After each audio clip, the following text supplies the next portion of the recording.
तो ये बड़ी खबर और ये बड़ा अपडेट आपको बता दें कि बीजेपी में शामिल हो गए हैं गौरव वल्लभ, और इससे पहले कांग्रेस में थे।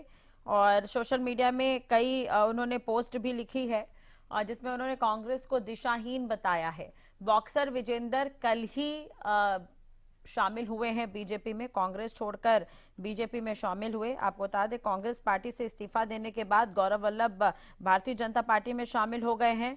कार्यालय पहुंचे, बीजेपी ज्वाइन उन्होंने कर ली है। उन्होंने अपने इस्तीफे में कहा था कि मैं ना तो सनातन विरोधी नारे लगा सकता हूं, ना ही सुबह शाम देश के वेल्थ क्रिएटर्स को गाली दे सकता हूं। तो लोकसभा चुनाव से ठीक पहले कांग्रेस में इस्तीफों का दौर जो है वो जारी है। पार्टी से इस्तीफा देने वाले गौरव वल्लभ भारतीय जनता पार्टी में शामिल हो गए हैं, सदस्यता उन्होंने ले ली है। कांग्रेस पार्टी से उन्होंने आज ही इस्तीफा दिया। अपने इस्तीफे में उन्होंने कहा, कांग्रेस पार्टी आज जिस प्रकार से दिशाहीन होकर आगे बढ़ रही है उसमें मैं खुद को सहज महसूस नहीं कर पा रहा। उन्होंने कहा कि मैं ना तो सनातन विरोधी नारे लगा सकता हूं और ना ही सुबह शाम देश के वेल्थ क्रिएटर्स को गाली दे सकता हूं। इसलिए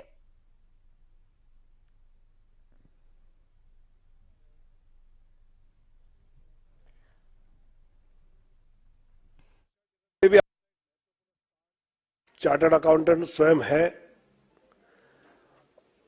और कई बार संजय मयूर और अनिल बलूनी सब टीम बैठती है तो गौरव वल्लभ अगर डिस्कशन में जा रहे हैं तो फिर उस प्रकार कोई सीनियर जाना चाहिए।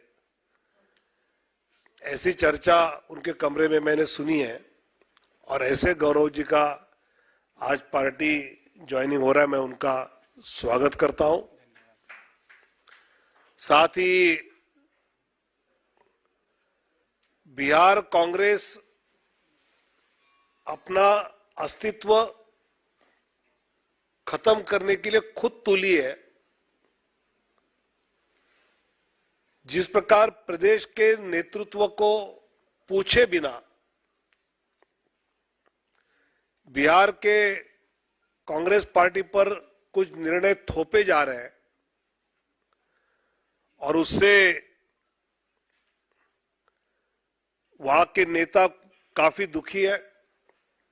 अनिल शर्मा जी जो कांग्रेस कमेटी के बिहार के अध्यक्ष रहे हैं और उनके छात्र जीवन में छात्र संघ के अध्यक्ष तो रहे, लेकिन एक छात्र नेता के नाते, एक जुझारू नेता के नाते उनका परिचय रहा। वो भी आज भारतीय जनता पार्टी से जुड़े हैं, उनका भी मैं स्वागत करता हूं। और उपेंद्र प्रसाद जी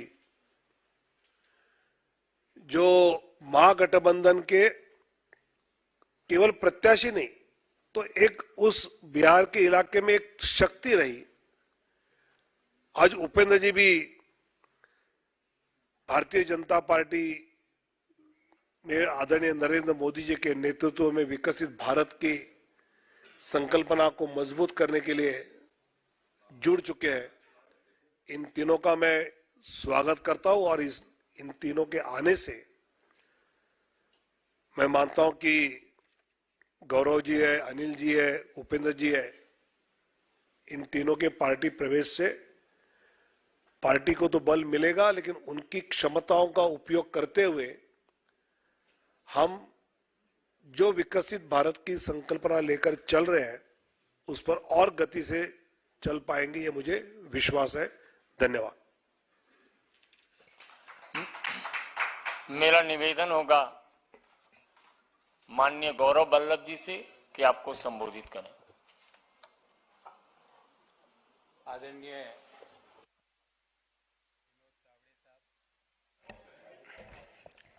आदरणीय विनोद तावड़े साहब, संजय मयूख जी, मंच पर मेरे साथ विराजे हुए अनिल जी, उपेंद्र जी और आप सभी पत्रकार साथियों को मेरा सादर नमस्कार और प्रणाम।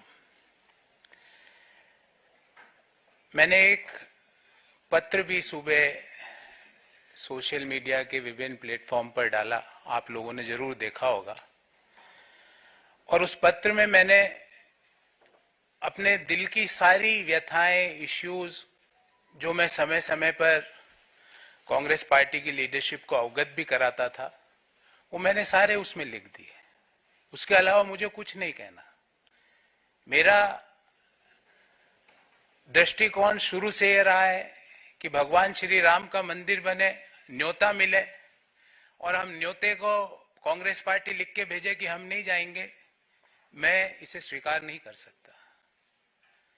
देश में मैं अर्थशास्त्र का विद्यार्थी हूं, बड़े समय तक अर्थशास्त्र और वित्त देश के प्रतिष्ठित संस्थाओं में पढ़ाया भी है मैंने।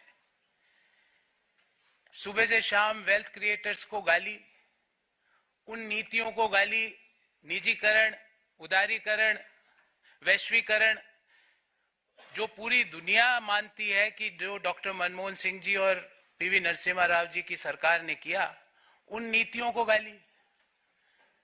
कोई बिजनेस करे उसको गाली, कोई विनिवेश में पार्टिसिपेट करे उसको गाली, एयर इंडिया कोई कंपनी खरीदे तो वो गलत।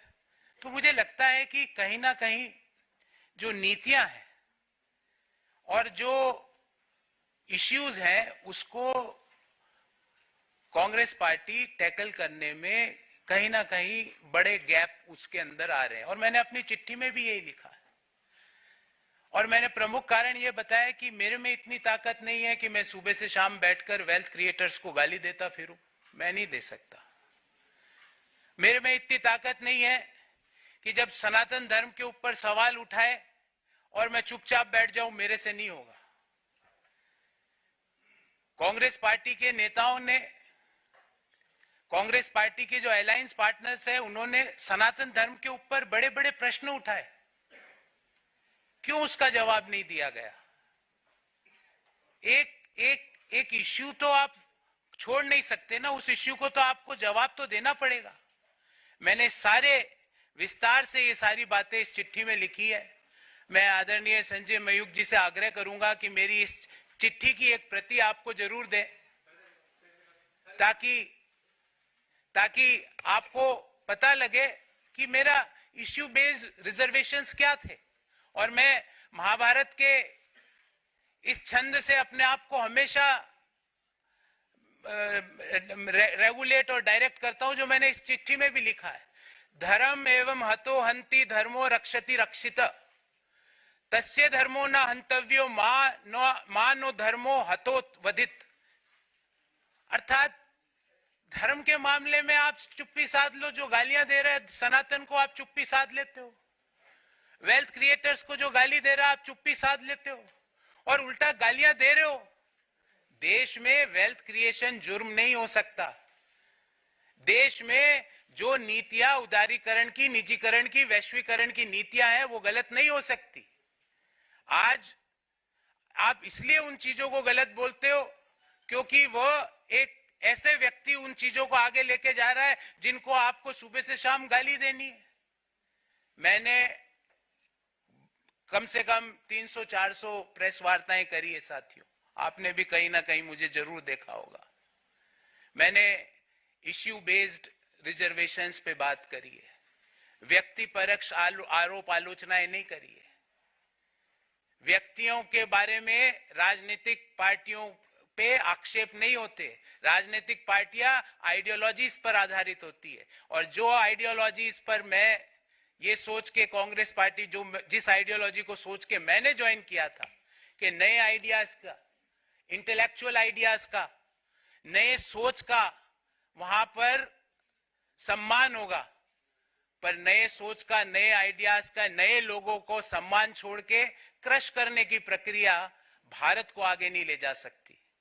और अल्टीमेटली हमारी आइडियोलॉजीज, पार्टीज की, पॉलिटिकल राजनीतिक पार्टियों की आइडियोलॉजीज अलग अलग हो सकती है, पर एक आइडियोलॉजी जो हम सबको जोड़ती है वो भारत को आगे ले जाने की आइडियोलॉजी, और उसी आइडियोलॉजी को ध्यान में रखते हुए जो विकसित भारत की जो संकल्पना है उसको आगे ले जाने के लिए जो आइडियोलॉजी ने मुझे आकर्षित किया, और मैंने आज भारतीय जनता पार्टी ज्वाइन करी।